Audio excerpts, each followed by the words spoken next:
You know, it's strange to think about. Remember when One Direction first hit the scene? Like, it felt like this whole new era, British Invasion 2.0, five guys, everywhere you looked, and that sound. It was huge. Honestly, a whole generation's soundtrack, right? Totally. And well, it's weird to say it, but the music world lost one of those voices recently, and way too young.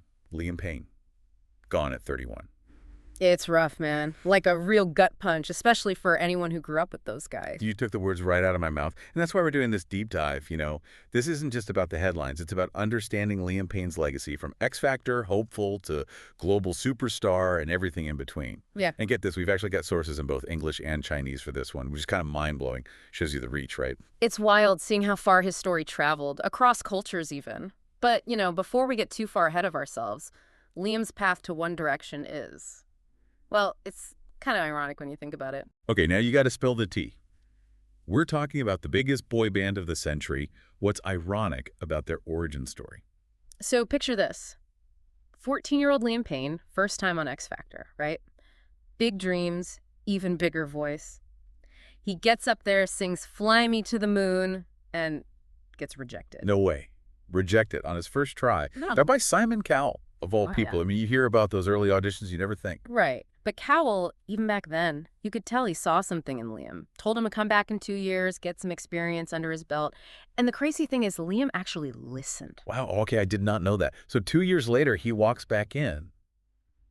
What, 16 years old at this point? What happened? 16? Yeah, and he sings Cry Me a River this time. And let me tell you, something clicked. He killed it. Killed it, doesn't even cover it.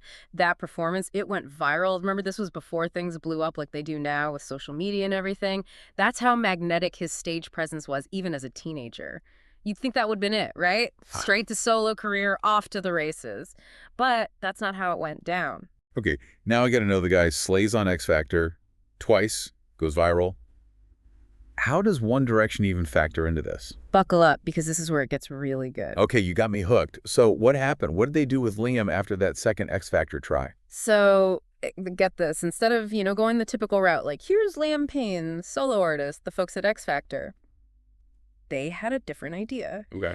They put him in a group with 4 other guys, Harry, Niall, Louis, and Zayn, and bam, just like that, One Direction was born. Wow. Talk about a sliding doors moment. Like, instead of one star, they created this, whole constellation. Exactly. I mean, can you imagine if they hadn't seen that spark, that group potential in their first single? It's probably stuck in your head right now. What makes you beautiful? Mhm. Are you kidding me? That song was everywhere. It felt like, I don't know, the whole world was singing along. I bet you could drop that beat right now and people would go nuts. But you know what's funny? There's something about that song. Yeah, tons of bands, they have catchy songs, right? But what makes you beautiful, it was different. It became an anthem.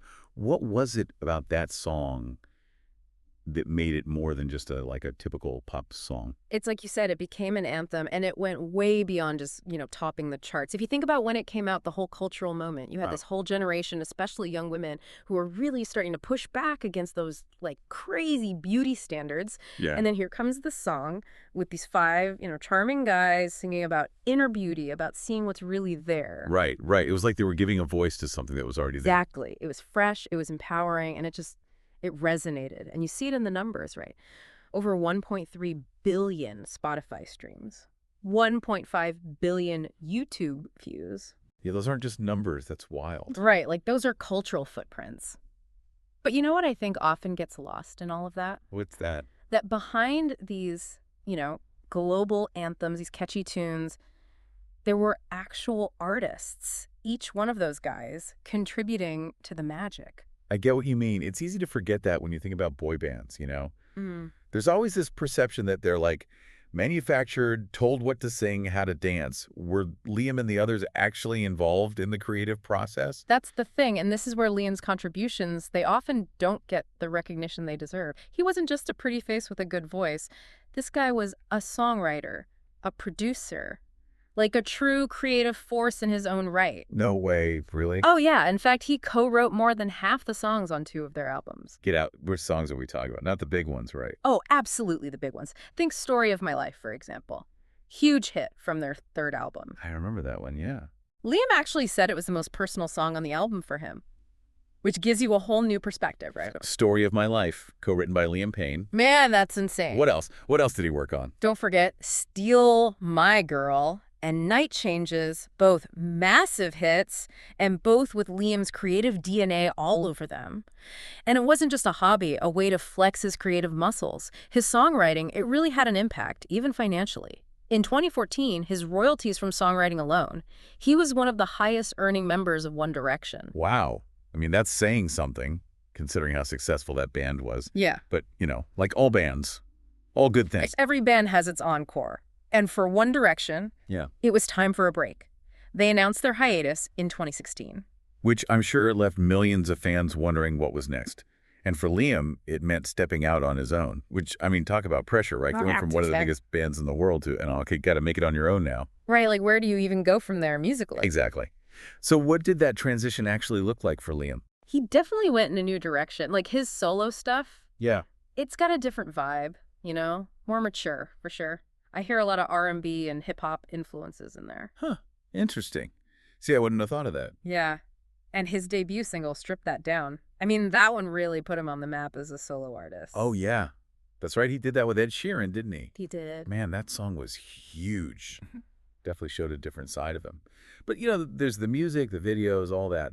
But then there's this other part of Liam's story, and it feels important to talk about. You mean like the stuff he talked about openly?